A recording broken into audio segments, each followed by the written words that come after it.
Bienvenue à tous dans ce nouvel épisode des Super Designers. Aujourd'hui, on reçoit un invité très spécial, Célian, jeune talent de seulement 17 ans qui, sans formation, impressionne déjà dans le monde du design par sa créativité et ses compétences techniques remarquables.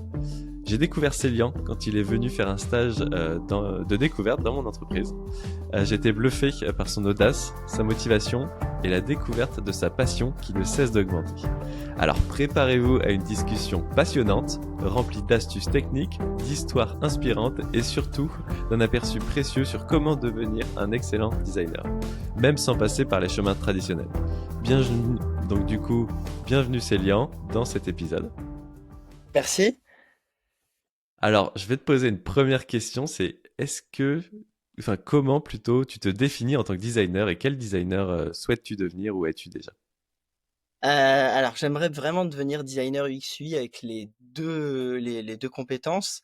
J'ai pas fait de formation et j'en fais bientôt une, parce qu'après mon lycée du coup, j'enchaîne sur une école spécialisée.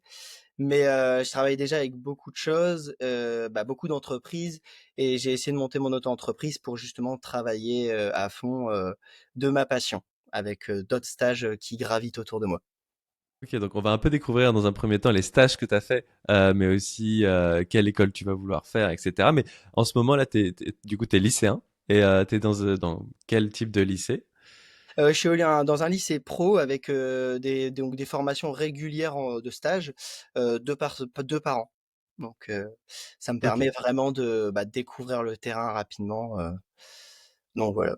donc tu découvres justement ce métier et tu as découvert ce métier, justement, on va y venir. Là, tu fais des stages dans ton lycée pro, plutôt dans le design du coup. Mais comment tu as découvert le design? Est-ce que c'était par un stage? Comment tu as eu ce stage? Enfin voilà, on va parler de ça.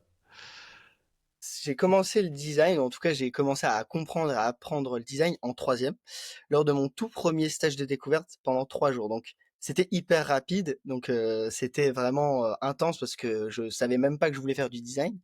Et donc je suis allé dans l'entreprise Teammate, donc pendant 3 jours, Teddy, qui a été mon maître de stage, m'a présenté, 3 métiers, 3 métiers, donc le métier de dev, le métier plus, de comptabilité et de facture et le métier de designer. Et donc après j'avais quelques jours donc sur les 3 où je voulais me spécialiser pour faire quelque chose et j'ai directement vu Figma et donc du coup, le peu de jours que j'avais, c'était, vraiment farmer le plus de notions possible et ce que j'ai adoré, c'est vraiment le côté, bah, le logiciel, il était gratuit. Donc j'ai pu rentrer chez moi et directement, travailler sur Figma et passer des jours et des jours dessus et donc du coup, avec Ted, il m'expliquait le plus rapidement possible et je faisais, donc pendant 3 jours et comment j'ai trouvé ce stage? C'est un peu fou et en fait, c'est ma grand-mère qui travaille, à Euratech et qui a regardé rapidement, justement les entreprises à côté. Elle a vu Teammate, elle a dit: «Bah, attends, il faudrait que tu postules ici et tout». J'ai envoyé un mail toujours, au culot et en fait, Teddy m'a dit: «Bah, à fond et tout» et j'ai commencé, comme ça. Tout ça, ces 3 jours. Très bien, c'est marrant que tu dises au culot parce qu'on y reviendra un peu après, mais du coup, tu as contacté Figma, tu allé dans les bureaux de Figma, etc. Donc ça, c'est aussi une grosse dinguerie parce que je te suis aussi, je suis ce que tu fais et puis on discute de temps en temps. Donc on en reparlera plus tard. Mais d'abord, justement, pour continuer un peu dans ton parcours, donc après le stage de chez Teammate, donc maintenant tu es arrivé en terminale, c'est Ouais, ça? terminal. Terminale. Du coup, tu as dû faire des stages. Quel stage t'as fait du coup depuis la troisième jusqu'à la terminale et qu'est-ce que t'as fait aussi dans ces stages-là? Du coup, ce qui était, intéressant, c'est que j'ai fait plein de stages différents, dans plein de boîtes avec des organisations différentes. Donc, j'ai re-signé chez Teammate, hein, parce que, vraiment je voulais redécouvrir, encore plus, parce que donc c'est des stages beaucoup plus longs. Ça allait de les 1ers à 2 semaines et après on augmentait donc, ça montait 2, 3, 4 semaines, 4 semaines qui était le max. Donc j'ai fait Teammate à plusieurs reprises, qui était donc vraiment le côté start-up. Après j'ai voulu faire tout ce qui est, plus gros, donc je suis allé dans le monde de la finance qui, vraiment a une autre structure. C'était une petite équipe, mais, intense parce que du coup, c'est plus du logiciel interne et donc c'était très intéressant parce qu'il y a des règles, en plus, dans la finance, qui sont Juste, différentes. c'était quoi les noms et est-ce que Ouais, les entreprises faisaient aussi c'était CGI Finance, donc ça c'était, la structure. Après j'ai fait Decathlon, donc encore plus grand et là c'était hyper intéressant, eux ils coupent par produit. Donc là moi j'étais dans la marque, expert qui s'appelle KeepRun et donc bah, il y a une marque, bah, la marque a fait une application qui s'appelle KeepRun Pacer et qui justement, préparait des fonctionnalités en plus et tout. Donc je suis rentré dans leur équipe pendant 4 semaines et donc du coup, bah, j'ai appris, une autre organisation et c'était la première fois que je m'attelais avec un aussi gros design system. C'est-à-dire que là, voilà, on connaît tous Decathlon et Vitamine et là, ils étaient en train de faire la transition vers Vitamine Play, et donc là, c'était hyper intéressant parce que du coup, bah, ça charbonnait et donc c'était une toute autre expérience. Là, j'ai fait aussi il y a pas longtemps ADO, avec laquelle j'ai travaillé pour Leroy Merlin et donc c'était, plein de produits là encore internes et c'est vrai que, bah, c'est 2 choses différentes, créer une application interne et créer une application, tout public. Donc ça m'a permis de toucher à tout, de la petite start-up à ou grande start-up plutôt, à justement, une grosse, filiale. Ça m'a permis de tout découvrir parce que, bah, on peut pas rester bloqué sur un seul pattern. Je pense qu'il faut découvrir, un peu tout, tous les styles et voilà. Et ouais, c'est vrai que du coup, tu t'as fait teammate, startup, enfin, ouais, format startup plus agence, d'un plus petit produit CGI, d'un plus gros produit Decathlon ADO. Je trouve que c'est énorme. Déjà à 17 ans, tous les stages que tu as fait dans les entreprises avec une renommée de noms comme ça. Donc super intéressant. Mais et toi maintenant, tu penses que c'est quoi en fait ce que tu aimerais faire ou tu penses quelle entreprise t'a le plus plu entre guillemets? Hem, alors, moi, le modèle que j'ai le plus retenu, que j'ai le plus adoré, c'est le côté start-up. On avait un peu plus de liberté quand même, hein, ça se voit direct, par rapport aux grandes filiales où, bah, le design system, moi j'adore ça, hein, je trouve ça très, très important, mais on était des fois bloqués. Il y a aussi ce côté dev et ce côté, designer qui sont pas forcément toujours à côté. Par exemple, chez Decathlon, il y avait vraiment cette proximité dev et directement cette proximité, designer. Parce que c'était sur un seul produit et donc, bah, ils avaient des équipes affiliées. Par contre, ADO, bah, moi, j'ai pas du tout connu la partie dev, et donc du coup, bah, c'était différent. C'est toujours des formats différents mais ce que je retiens, c'est le côté, heu, bah, start-up parce que vraiment, c'est le ce qui m'a accompagné au tout début. C'est beaucoup plus familial, je connais beaucoup plus de monde on apprend à découvrir les gens là où quand on n'est pas beaucoup avec beaucoup de monde, alors on a des locaux magnifiques, on a des choses, mais on peut pas connaître tout le monde et des fois c'est limite frustrant en fait. Donc ouais, j'ai préféré le côté start-up, mais j'ai aussi adoré ces expériences, en grande entreprise, hein. Ouais, donc ce côté humain aussi t'importe beaucoup là. Ouais, énormément ce côté humain, qui rentre je pense, bah, dans le côté design, hein, donc voilà.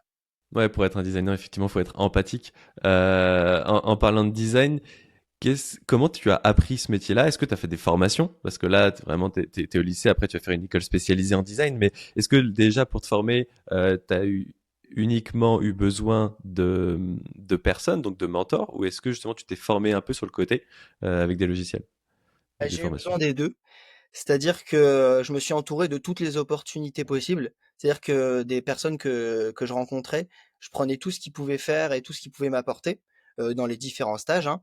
Et après, bah, la formation, perso, donc j'ai suivi aucune formation, structurée ou payante. Je me suis fait moi-même ma formation, en prenant, du coup, le plus de vidéos en ligne, des tutos et aussi, en fait, c'est ce côté tout seul passer de fonctionnalités. C'est-à-dire que je prenais un peu une liste et je disais: «Bah, j'aimerais bien travailler cette fonctionnalité-là». Sans tuto, sans rien, je devais découvrir sur le tas et donc du coup, c'était, pour moi très important de passer, de bloc par bloc parce que du coup après, bah, je pouvais comprendre cet environnement-là et je pense que le moment qui m'a fait où j'ai le plus, aimé Figma, c'est quand j'ai vraiment pris Figma comme un jeu. Pour moi, vraiment, hein, pour un peu comme exemple, c'est moi, je joue Figma comme si je lance une map Minecraft, en fait. C'est vraiment ce côté créatif et j'ai pas eu besoin de le prendre comme un travail. C'est-à-dire que j'allais dans ma chambre, j'ouvrais mon PC et comme le logiciel était gratuit, bah, ça me permettait vraiment de pousser tout.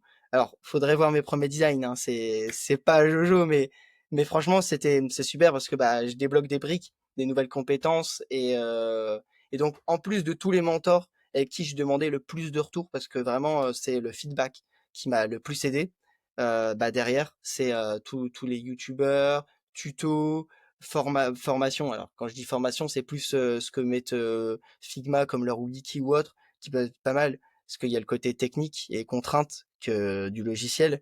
Et donc, j'arrivais rapidement à comprendre qu'est-ce que je pouvais faire dessus. Ok, génial. Ouais, c'est vrai que tu parles beaucoup de Figma parce que c'est un peu ton logiciel de prédilection. Là, bon, tu portes un t-shirt Figma, je porte un pull Figma, donc c'est là, on est tous les deux passionnés dessus, ça c'est sûr. T'as découvert d'autres outils un petit peu, ou est-ce que non, t'es resté focus sur Figma et du coup, tu t'es concentré là-dessus pour que ça devienne une compétence clé pour toi? Moi, je suis resté bloqué sur Figma. J'ai utilisé très peu de logiciels à côté. J'ai commencé petit à petit, là, à l'heure actuelle, à faire des nouvelles briques du métier avec des nouveaux logiciels. Par exemple, Maze pour tout ce qui est test U. Mais Tout le UX, ouais, la partie UX design. voilà. Et en fait, c'est cette force d'être resté tellement sur Figma à faire tout, même des logiciels de prise de notes, je les faisais sur Figma. Parce que, justement, ça m'a permis d'avoir cette efficacité, pardon, où, j'allais de plus en plus rapidement. C'est vraiment ce côté, je restais tout le temps sur Figma, donc j'en ai fait ce côté, hyper natif pour moi d'intégrer. Et c'est, je pense que pour moi, dans le monde du design, le logiciel qui a fait que j'ai tout commencé, en fait, c'est ça. Tu t'es spécialisé en commençant par Figma et je pense de toute façon, je pense que t'as raison. Il faut, pour se passionner à quelque chose, faut vraiment accrocher avec un élément. Et là, effectivement, Figma, moi aussi, j'ai adoré comme toi quand j'ai commencé sur Figma parce que c'est à la fois ludique, c'est simple, un peu moins maintenant, mais du coup, quand vraiment on devient un peu expert d'un logiciel ou d'un métier, ça devient un peu moins simple, ça c'est sûr. Et ça t'a permis justement, en rentrant dans ce métier-là, en faisant des stages, mais aussi de rencontrer des personnes. Je sais que maintenant, tu es allé aussi aller dans les bureaux de Figma, tu as rencontré des grandes personnes comme Miggy, je crois, qui est quelqu'un d'important dans le monde, dans le logiciel Figma. Est-ce que tu peux nous raconter un peu comment tu les as rencontrés, mais qui t'a rencontré, même en partant justement de la France jusqu'à l'international, quoi. Bah, en fait, c'est hyper intéressant parce que je pense que le mot qui me décrit le plus, c'est le culot, en fait. C'est le côté, je me suis réveillé un matin, j'ai dit, mais j'adore Figma, je suis à fond dans le logiciel, j'ai créé plein de choses et tout, pourquoi pas rencontrer Figma? Je sais qu'ils ont des locaux, j'ai suivi parce que juste à côté, je connaissais Julien, qui a été mon maître de stage pour CGI Finance, et qui a fondé Friends of Figma Lille. Donc il a fondé toute la partie, toute la branche de Lille, et donc bah, je le connaissais en tant que maître de stage et je lui ai dit, c'est sûr, il doit au moins avoir une adresse mail, une seule, d'un contact chez Figma France parce que ils doivent lui communiquer certains trucs. Donc je suis revenu quelques mois après, je lui ai envoyé un mail, j'ai dit bah est-ce que tu aurais une adresse mail pour moi? En fait, j'aurais vraiment besoin juste de d'avoir une adresse mail de Figma et je me débrouille tout seul. Il m'a dit bah oui, avec plaisir, je t'envoie un contact avec qui je parle pour justement la communauté. Et il m'a envoyé et j'ai envoyé bah, un grand message, un pavé par mail et j'ai été totalement honnête. J'ai dit bah voilà, en fait moi je m'appelle Célian, j'avais 15 ans ou 16 ans, je venais de commencer le design depuis 1 ou 2 ans et j'étais tellement content d'avoir d'avoir fait des choses sur le logiciel et je voulais tellement comprendre comment le logiciel était créé que j'ai envoyé le message. Elle m'a dit donc elle s'appelait Alexia, qui travaille pour Figma France. Et je dis, bah en fait, j'adorerais pouvoir venir et tout. Donc comme j'habitais à Lille, je leur ai dit, mais en fait, si vous êtes d'accord, je prends des billets juste pour la journée. En fait, je viens le matin et je repars le soir, mais je veux découvrir vraiment vos locaux et À comment vous Paris, du coup. faites. À Paris, bien sûr. Et du coup, bah, ils m'ont fait, bon, bah, on s'organise et tout. Ils m'ont envoyé une date. J'ai fait, bon, bah, ok, bah, go. Et donc, je suis parti, j'ai pris mes billets pour Paris. Je suis arrivé alors, c'était plus du coup pour le midi, je suis arrivé. Et je suis arrivé, j'ai fait, waouh. Ils venaient de déménager de locaux. Parce qu'ils, donc, ils ont pris des encore plus grands locaux. Et on voit que ça Figma. Direct, c'est hyper coloré. Ils ont fait le souci du détail. Les locaux, ils sont magnifiques. Tout est brandé sur Figma. Et, euh, et du coup, directement, ils m'ont présenté plein de choses. J'ai découvert plein de choses. J'ai fait, oh, ok, trop bien. Derrière, Je suis arrivé, ils m'ont gâté parce que du coup, bah, le t-shirt, la casquette et tout, les goodies, c'était trop bien. Ça m'a permis encore plus de renforcer ce côté avec la marque. Et du coup, après, je suis reparti du soir avec plein de choses dans la tête et c'était avec plein d'expériences, plein de nouvelles choses apprises et j'ai pu leur présenter ce que je faisais déjà sur Figma. Ok, Donc, donc ça a consolidé un peu ta passion pour le design encore plus.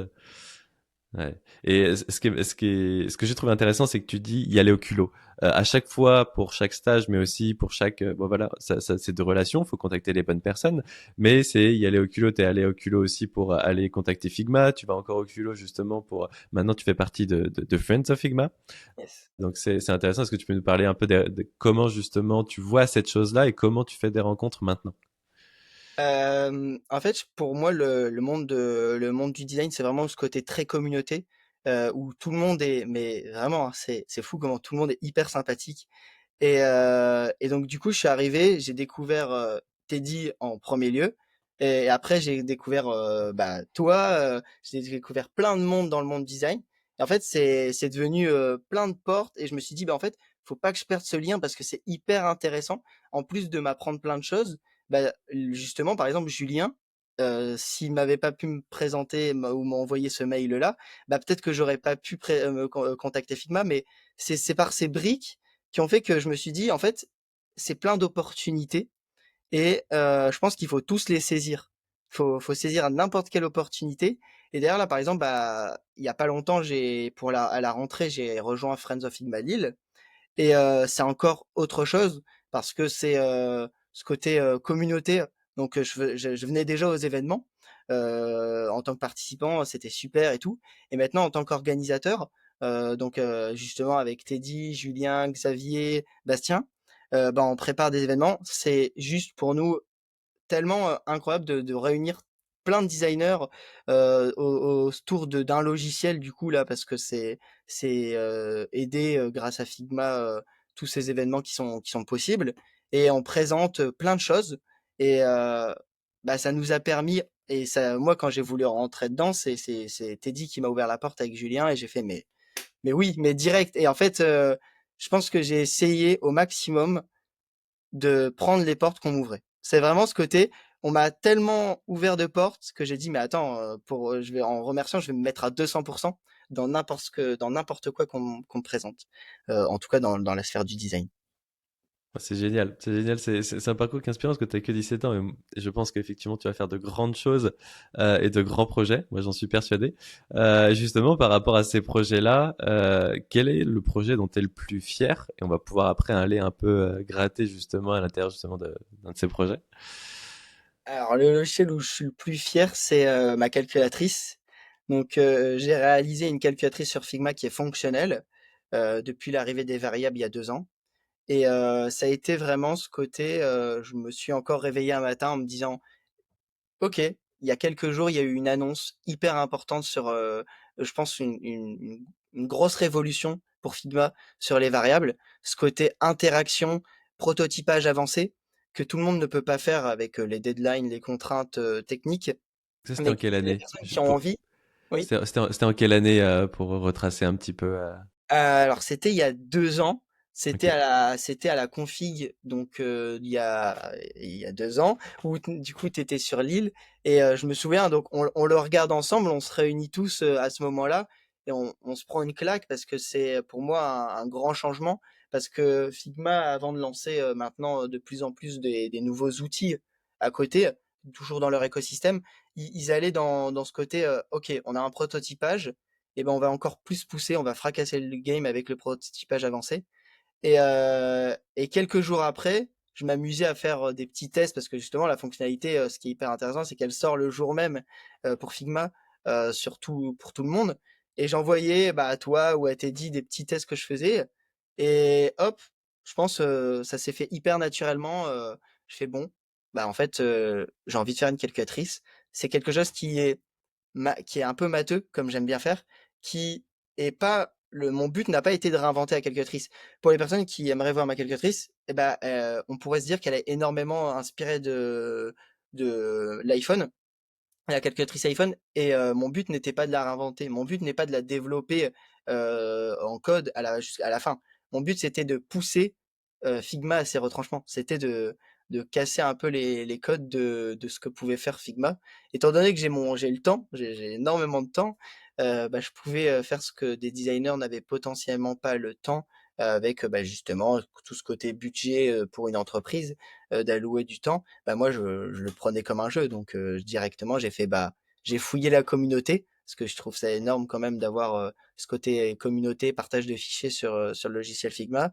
Et quand j'ai regardé le fichier, j'ai fait, bon, il y a plein de calculatrices, c'est super, mais comme ça vient de sortir, je pense que personne n'y a encore trop pensé.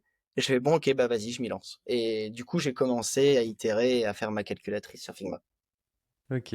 Et on va rentrer un peu dans le détail de la calculatrice. Quels étaient au début en fait, par quoi t'es parti et comment tu l'as fait? Donc, c'est peut-être addition, soustraction, voilà.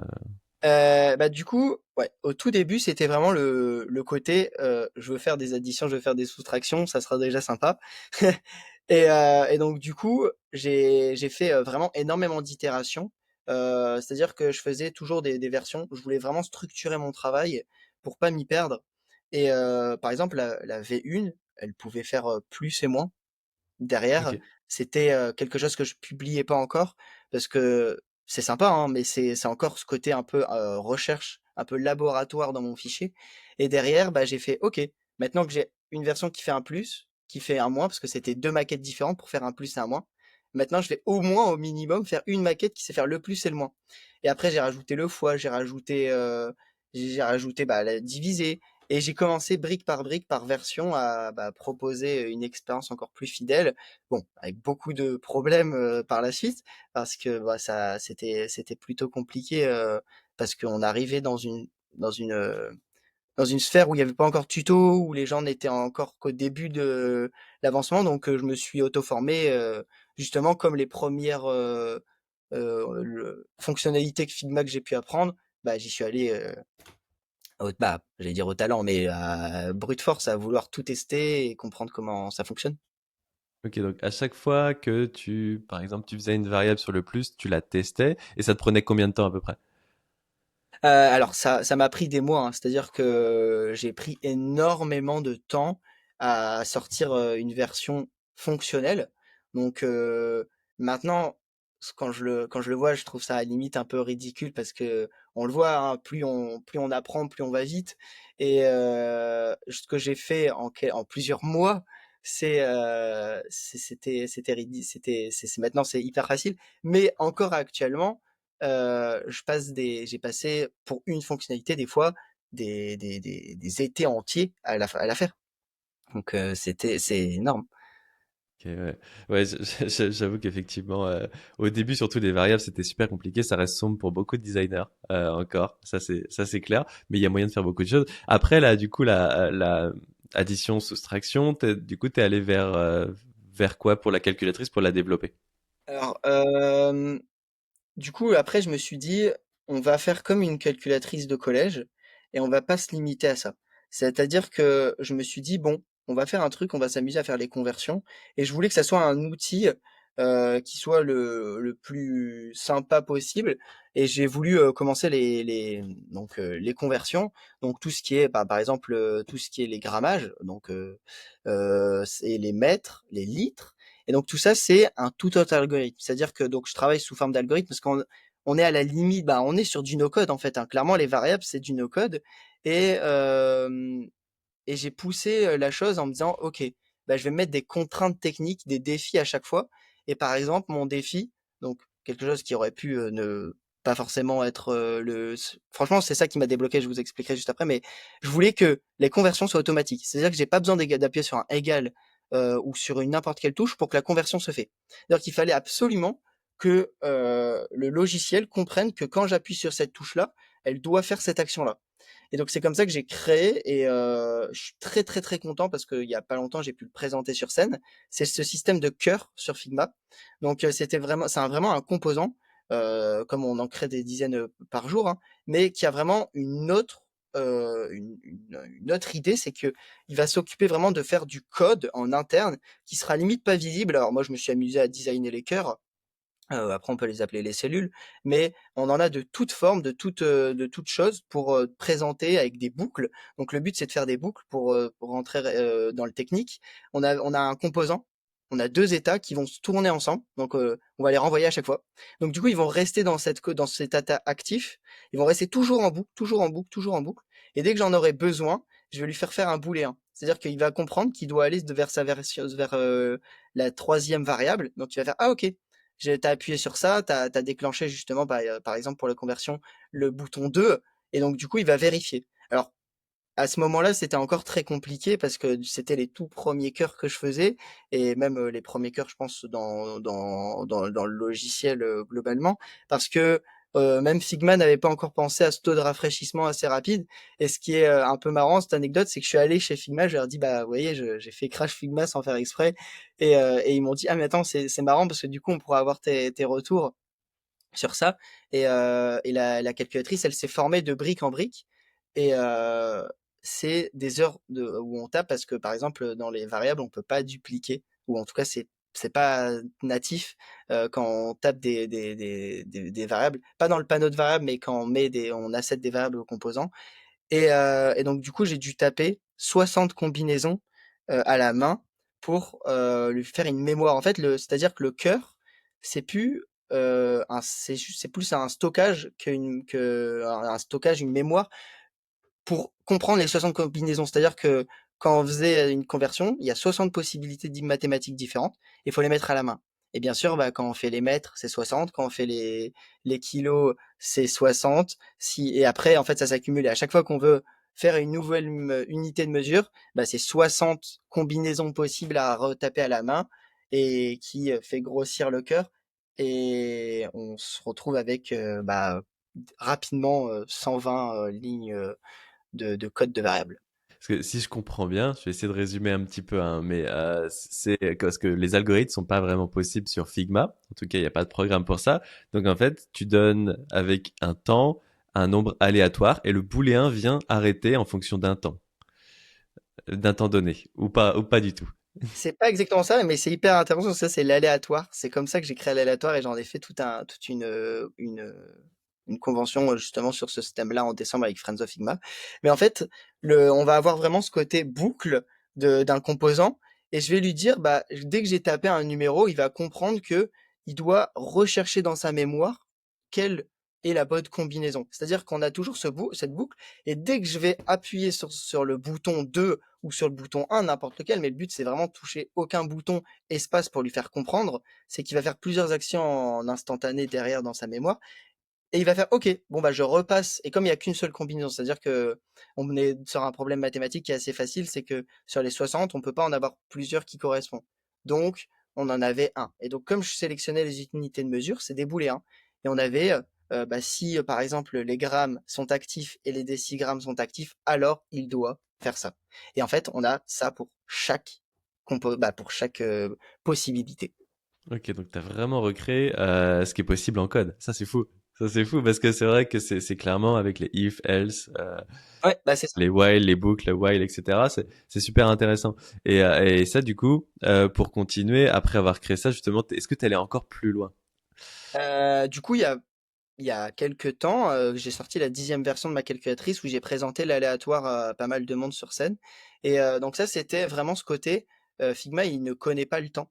C'est-à-dire que quand on code, quand on fait du no code, il connaît pas le temps, il connaît pas l'aléatoire, et je me suis dit: «Bon, bah, peut-être qu'on peut passer par une API pour faire, je sais pas moi, une mesure de la météo qui change tout le temps, je sais pas moi, une mesure du compteur Gégère».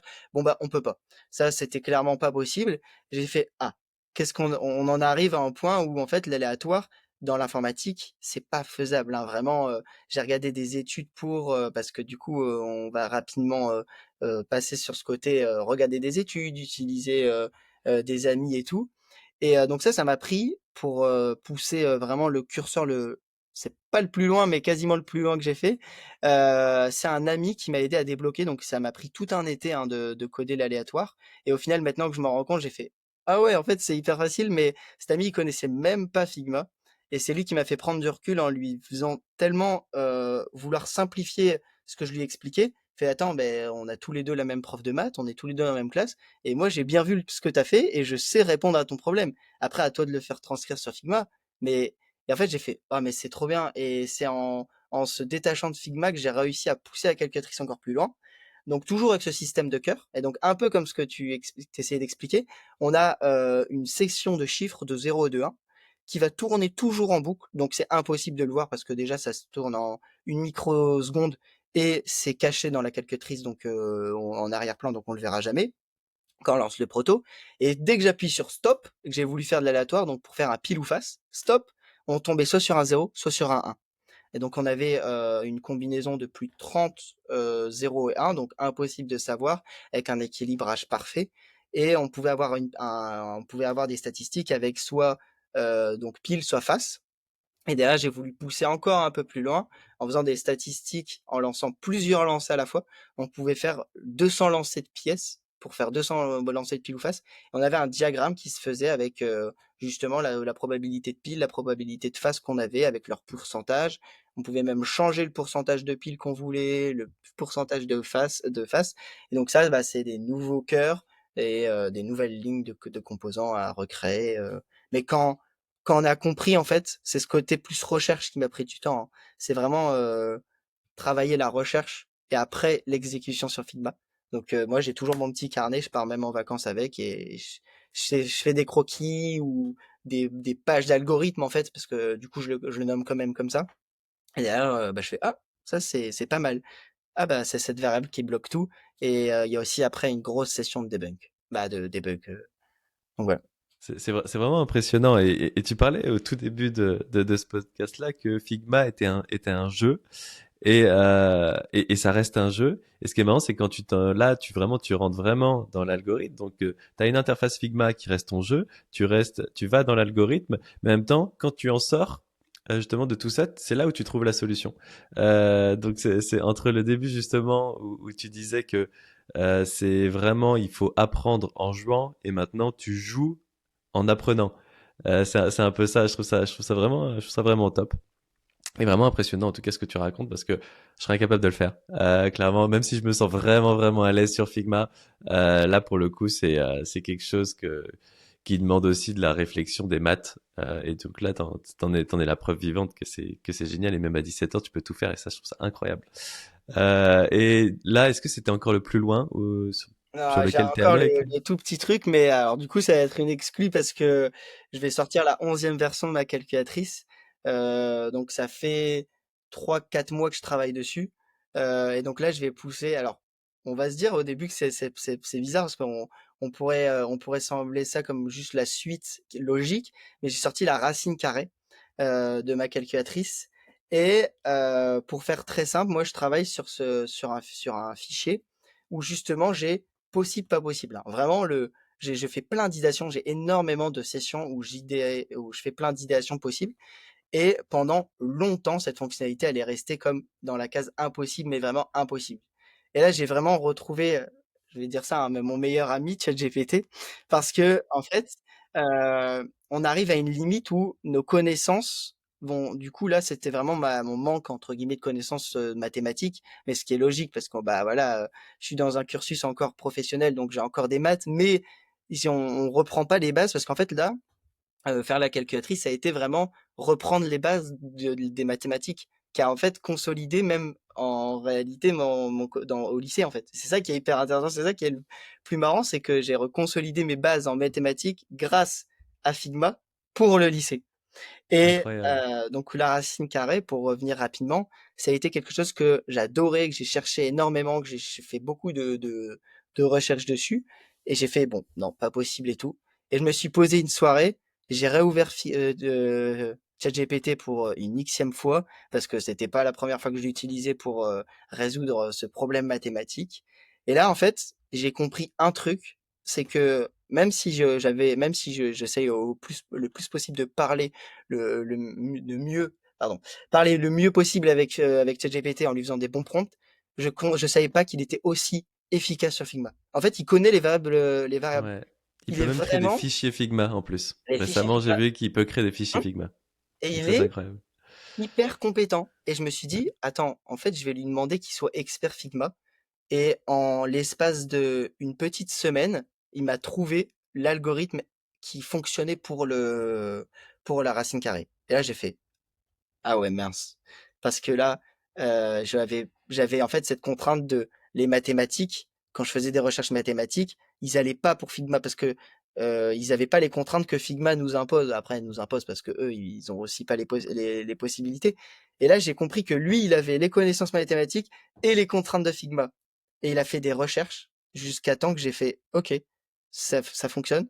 En rigolant, j'ai même montré cet algorithme à ma prof de maths qui m'a dit, bah, ça fonctionne.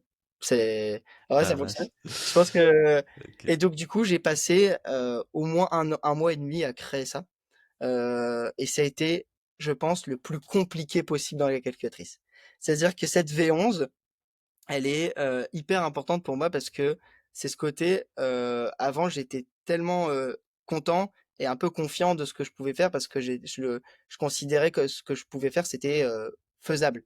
Là, ce que j'avais considéré pas faisable, je l'ai réalisé en fait et c'est hyper, bah, c'était hyper cool, pour moi de proposer cette expérience-là, en faisant du coup, bah, des tout nouveaux composants, des tout nouveaux cœurs.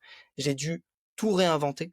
C'est-à-dire que là, j'ai fait quelques raccourcis, hein, mais entre-temps, j'ai fait aussi un historique. C'est-à-dire que j'ai quand même un cœur qui récupère de la donnée d'anciens calculs et qui la stocke et qui fait un affichage, qui a une page avec tout un historique, qui se supprime et tout. C'est un enfer, clairement. Mais l'historique, c'est quelque chose qui me faisait hyper plaisir. Et là, j'ai fait, bon, je rajoute une racine carrée, je dois repenser tout l'algorithme qui s'occupe de gérer les calculs. Je dois refaire tout l'algorithme qui s'occupe de l'historique. Et en fait, c'était un peu ce côté, je voulais changer un truc et je partais en dégringolade dans les fonctionnalités que j'avais déjà fait et je devais repasser devant. Et en plus de vouloir faire cette fonctionnalité-là de racine carrée, j'ai voulu un peu, c'est cette phrase un peu diviser pour mieux régner, c'est-à-dire que tout était dans un seul composant et j'ai fait bon, mon fichier va souffrir, certes. Figma n'arrive pas à être trop lancé sur mon téléphone, et pourtant c'est une application pour mobile, comme une application mobile, mais sur Figma Preview, bon, c'est un peu compliqué. Donc avec mon PC ça fonctionne, encore heureusement, mais j'ai voulu vraiment diviser pour pouvoir avoir ce côté. Je suis tombé dans un piège d'avoir tout réalisé d'une seule traite, dans un seul bloc et tout. Et là j'ai vraiment voulu bah, comprendre ce côté, ah je divise de plus en plus pour pouvoir repartir. J'ai fait de la documentation. J'ai commencé à sortir un wiki, en public, sur la calculatrice parce que c'est vrai que, bah, elle est assez compliquée à comprendre. Même moi, quand je reviens sur certaines fonctionnalités, je fais: «Ouh là, j'ai oublié de faire de la documentation dessus» et c'est compliqué parce que, bah, j'utilise des abréviations ou alors mes variables, ils auraient, cette taille-là. Ça aurait été ça serait juste, pas faisable. Donc c'est un des plus grands défis techniques que j'ai pu faire sur la racine carrée. Ces variables, qui ont été totalement repensées, un algorithme mathématique le plus poussé que j'ai pu faire, heu et qui a Sur fait, un outil no-code. Sur un outil sur no-code, un et c'est ça qui est outil code, impressionnant. sur Figma, parce qu'on pourrait dire que c'est quelque chose de classique, mais en fait, les mathématiques, en tout cas, quand j'ai voulu décomposer ce que utilisent eux, pour créer des vraies calculatrices pour nous scolaires, bah, c'est pas la même chose qu'on fait sur Figma, hein. C'est autre chose. Et quand on m'a demandé de est-ce que j'aimerais la développer un jour, je fais: «Non, moi c'est pas mon but, en tout cas, j'ai pas réinventé une calculatrice. Là, tout ce qu'elle fait actuellement, une calculatrice, c'est déjà le faire. Donc moi, mon but, c'était de pousser Figma. Bon, à part la conversion qui est sortie sur iOS 18 il y a qu'un an, et moi, ça fait 2 ans qu'elle est là, mais bon, Ouais, ouais. Et c'est- c'était vraiment intéressant cette expérience. Mais, Et elle mais continue. c'est génial. Et en plus, ce que je vois, en plus, si un jour Figma devient, on peut publier sur le web des informations, par exemple, s'il crée genre un site web ou s'il crée autre chose et qu'on puisse le publier, un jour ta calculatrice, en fait, tout le monde pourra y avoir accès via un site web. Et ça, c'est en fait, c'est génial via Figma parce qu'elle sera en fait efficace et il y aura plus besoin de l'application Figma juste pour et tester ta calculatrice. Donc en fait, ça ouvre des champs, je trouve, et ce que tu as fait. Moi, je pense que c'est sûr, je te rappellerai pour des projets parce qu'en fait, potentiellement, tu peux créer un historique à l'intérieur d'un site web. Si un jour Figma se met à faire des sites web, donc un historique de faire un site web, mais aussi d'avoir un algorithme à l'intérieur sans avoir eu besoin de base de données. Et en fait, c'est exactement ce qui manque aux outils no-code tels que Framer ou Figma maintenant pour aller encore plus loin. Donc c'est super intéressant. Et du coup, où est-ce qu'on peut retrouver justement ta calculatrice ou tes informations? Voilà. Alors, moi j'ai un bento, donc bento slash l'herbier Célian. Et derrière j'ai sur la communauté Figma, qui est donc l'herbier Célian aussi. Et donc on peut retrouver ma calculatrice. Donc là, pour la sortie du podcast, je vais sortir du coup la 11e version. Et C'est je une ferai exclue. ouais, grosse exclu quand même, parce que ça fait 4 mois que je travaille dessus. Et je vais publier beaucoup, je publie sur LinkedIn. Et on peut aussi me retrouver sur la communauté Friends of Figma. Ok, donc Friends of Figma, le bento, j'essaierai de...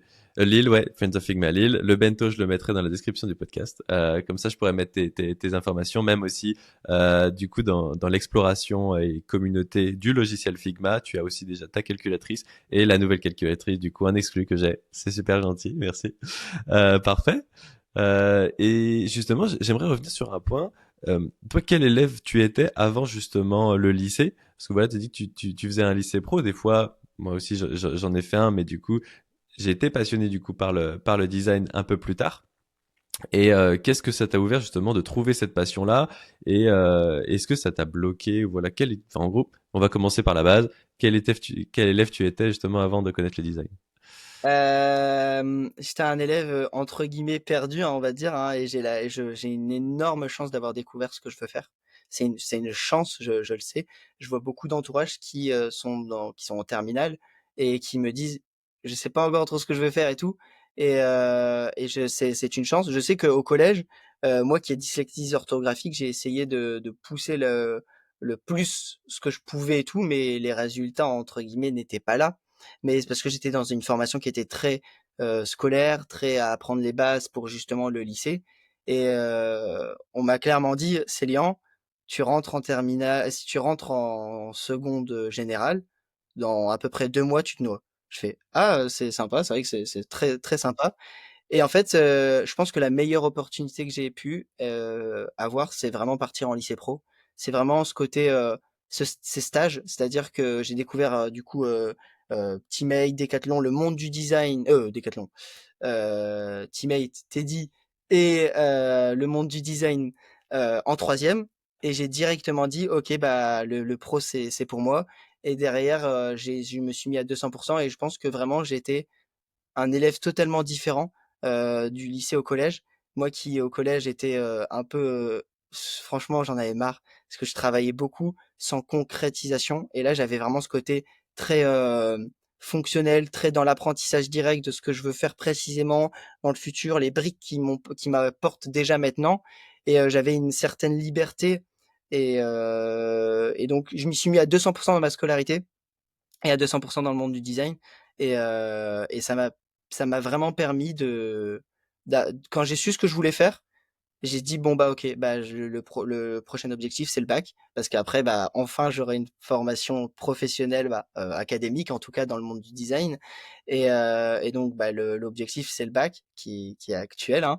Et donc c'est pour ça que depuis 3 ans, je suis à fond dans mes études et dans le monde du design, hein. Si je peux tout faire pour, faire plein de choses, je le ferai. Puis le design te le rend bien parce que tu es aussi freelance. Tu disais Ouais, justement, ça t'a ouvert des portes. du coup, j'ai voulu monter mon entreprise, qui c'est en cours, mais c'est une galère sans nom actuellement parce que comme je suis mineur, c'est très, très compliqué. J'ai voulu et j'ai travaillé pour pas mal de monde mais en tant que bénévolat, parce qu'en fait, Heu, bah, c'était ce que je voulais faire et c'est ce que je veux encore faire. C'était, ce côté en monter une entreprise, et ce que j'ai fait et ce que c'est en train de se concrétiser, mais c'est un peu plus long, pour un mineur. Bah, c'était ce côté, l'étape suivante pour pouvoir, encore avoir une certaine liberté et être, dans une entreprise encore plus crédible.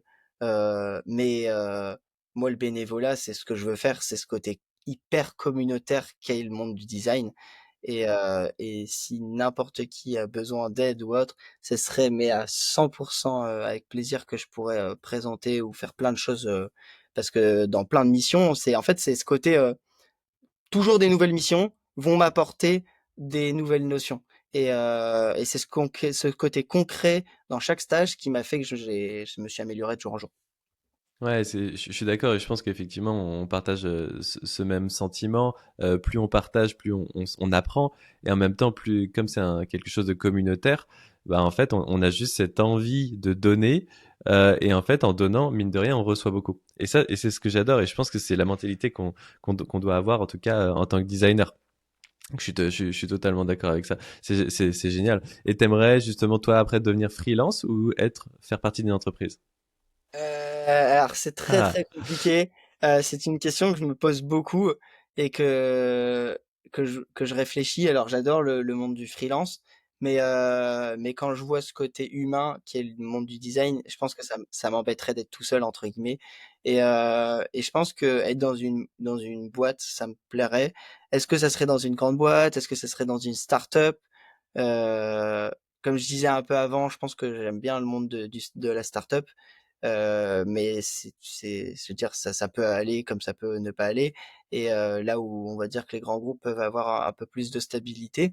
Mais, je pense que cette question, elle arrivera au moment où je serai entre guillemets confronté, parce que je pense que je vis un peu le jour pour le jour pour le jour. Ou je pense que c'est pas la bonne oui, c'est expression, ça, au mais jour le jour, ouais.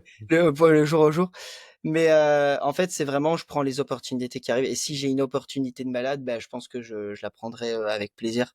Donc, je sais pas, peut-être que ça sera comme toi dans un autre pays. Est-ce que ça sera ici? Je sais pas. Je veux juste vivre le T'as monde du raison. design à fond. T'as raison, t'as le temps et aussi tu veux faire une école avant. Ouais, Donc t'auras cinq l'école ans. et 5 ans d'école, effectivement. Et quelle école toi tu veux faire? Du coup, moi, je suis inscrit et j'ai même été accepté My Digital School sur l'île. Ok, félicitations. C'est Merci. génial. Donc, Pourquoi l'année prochaine. ouais, vas-y. Du coup, t'as choisi cette école, t'en avais plusieurs ou c'est juste Oui, il y en avait plusieurs, notamment le CV. Et en fait, c'était, un choix dans le côté, du coup, j'ai toujours été hyper à l'aise en entreprise, j'ai adoré. Et My Digital School proposait un cursus où dès la deuxième année, donc sur les 5 ans, au bout de la deuxième, j'étais déjà en alternance. Et ce côté et en fait, on peut, je pense, globalement arriver dans le design de 2 façons, soit du côté créatif, soit du côté, informatique. Et bah, moi, j'avais, un pas j'étais pas je viens de aucun des 2 entre guillemets. Après, mais je fais une formation au lycée pro plus informatique. Et ce monde de l'art, je l'adore, mais je sais pas si j'aimerais faire une énorme formation dès les parce que le monde du design UX UI, normalement, c'est très rarement dès la première année, c'est plus au bout de la 2 ou même la troisième plutôt, hein, qu'on se spécialise dedans. Et je veux pas griller les étapes, mais je veux arriver le plus rapidement possible à mon objectif. Et sincèrement, ça a été l'école qui m'a le plus été favorisant pour mon projet personnel. Bah, mon projet professionnel plutôt. Ok, génial. Génial. Donc Bon, en tout ouais, cas, félicitations. merci. On va arriver vers la fin de cet épisode. Est-ce que tu aurais des conseils à donner pour ceux qui veulent débuter le design? Parce que toi, vraiment, t'as commencé jeune, tu l'as fait par passion, tu nous l'as dit, mais est-ce que voilà, tu as des conseils, toi, particuliers à donner à ce niveau-là? Bah, je pense que c'est oser, tenter. Je pense que maintenant, du coup, quand j'ai voulu apprendre d'autres choses, j'ai voulu refaire ce que j'ai fait avec Figma, et aller à 200%.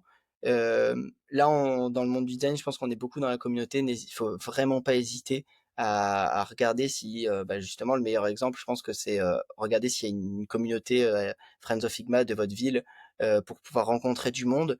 Même si on n'y connaît rien, en fait, c'est pas grave. En fait, le but, c'est que tout le monde peut venir et oser et découvrir, que ça soit sur Figma, Framer ou d'autres logiciels. Le but, je pense que c'est ouais. Mon mot, c'est oser, avoir du culot et s'amuser, vraiment s'amuser. Je pense que mon métier, je veux que ce soit un métier passion. Et ça a été comme un peu ma métaphore dans le côté. Moi, j'ouvre un monde Minecraft quand j'ouvre un fichier Figma. Alors, si pour vous, ça peut être ça ou autre chose, ça serait super. C'est d'accord. Et ne pas hésiter justement à te contacter, à me contacter aussi. Voilà, moi, je réponds aussi assez souvent, rien que sur LinkedIn, souvent. Mais te contacter aussi, tu seras vraiment partant pour donner des réponses et puis pour inspirer aussi à ton tour, quoi. Ok, génial. Avec plaisir. Et est-ce que tu as des outils ou justement des formations que tu conseillerais, toi, en tant que designer? Alors, je pense je pense qu'en termes d'outils, je peux en conseiller, qu'un seul, hein, même, mais ça sera toujours, Figma. Mais, mais si je peux donner un seul, conseil, ça serait d'utiliser entre guillemets, alors dit comme ça fait bizarre, mais d'utiliser que Figma. Dans le sens où, je disais qu'en utilisant tellement Figma tous les jours, en faisant, mes PowerPoint, mes schémas, mes traitements de texte dessus, bah, ça a fait que j'ai voulu me former le plus rapidement et dessus. À savoir que la toute première chose que j'ai réalisée sur Figma, c'est un rapport de stage, que j'ai fait en troisième. J'ai appris Figma, du coup, en l'espace même pas un jour et demi, sur les 3 jours de stage. Et j'ai dit, bon, ok, ça marche. Allez, je suis prêt. Je vais faire 15 pages sur Figma pour faire un rapport de stage.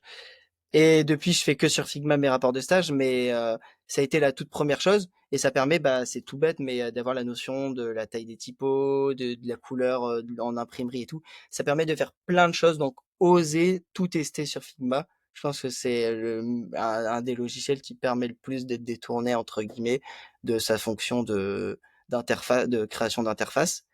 Et en formation, si vous avez la possibilité de faire des immersions, que ça soit pour moi en stage, ou que ça soit donc aller oser rencontrer Friends of Figma France ou d'autres entreprises, parce que je suis sûr qu'il y a plein d'entreprises qui seraient prêtes à ouvrir leurs portes pour découvrir le monde du design, bah allez-y. Franchement, je pense que c'est la meilleure formation. Et bien sûr, bah trouver tout ce qui est youtubeur ou même vidéo tuto ou autre. Je pense que c'est ça. C'est génial, ça m'inspire aussi parce que c'est vrai que là tu parles de Figma, mais c'est pareil dans toutes les communautés. Si tu vas essayer de contacter des personnes, essayer de contacter même l'entreprise, essayer vraiment d'aller loin, et je pense que même comme tu le disais, rencontrer des personnes et contacter justement des gens, ça donne encore plus cette flamme-là parce que c'est des gens, si tu contactes les personnes vont t'inspirer. Et l'inspiration est trouver potentiellement un mentor. Moi, j'ai eu un mentor, t'as un mentor aussi. Et ça, c'est quelque chose qui est super important. Trouver quelqu'un qui est inspirant, essayer de s'accrocher, essayer justement d'apprendre de lui. Et puis même si la personne veut donner des cours, c'est génial. Et je pense que euh, si une personne te donne une flamme comme ça, tu vas la retransmettre à ton tour. Et c'est pour ça que cette communauté est aussi bienveillante en tout cas. C'est génial. Est-ce que tu as un dernier mot à dire, quelque chose que t'aimerais aborder, qu'on n'a pas abordé pendant ce podcast? Non, je pense que globalement, on a abordé beaucoup de sujets en tout genre, côté technique comme ce côté un peu tout public pour le monde du design qui aimerait découvrir. Je pense on a fait le tour, mais je suis très très content d'avoir participé à ce podcast en tout cas, parce que je pense avoir un parcours qui est justement un peu différent de tout le monde. Et je suis très content d'avoir pu raconter ce côté bah, non formé par une école et bah, pouvoir faire plein de choses autour du thème d'oser en fait. Ouais, et puis je suis vraiment content aussi de t'avoir eu sur ce podcast parce que je te connais depuis maintenant quelques années et voilà, t'es venu dans l'entreprise Teammate et maintenant je vois l'évolution et je vois comment tu as évolué cette passion-là et je trouve ça génial et je te trouve vraiment inspirant. Donc, en tout cas, c'était vraiment cool. Et bon, qu'est-ce que je peux te souhaiter du coup pour la suite là? Qu'est-ce que tu vas faire? Bah, j'aimerais toujours dédier cette passion au monde du design.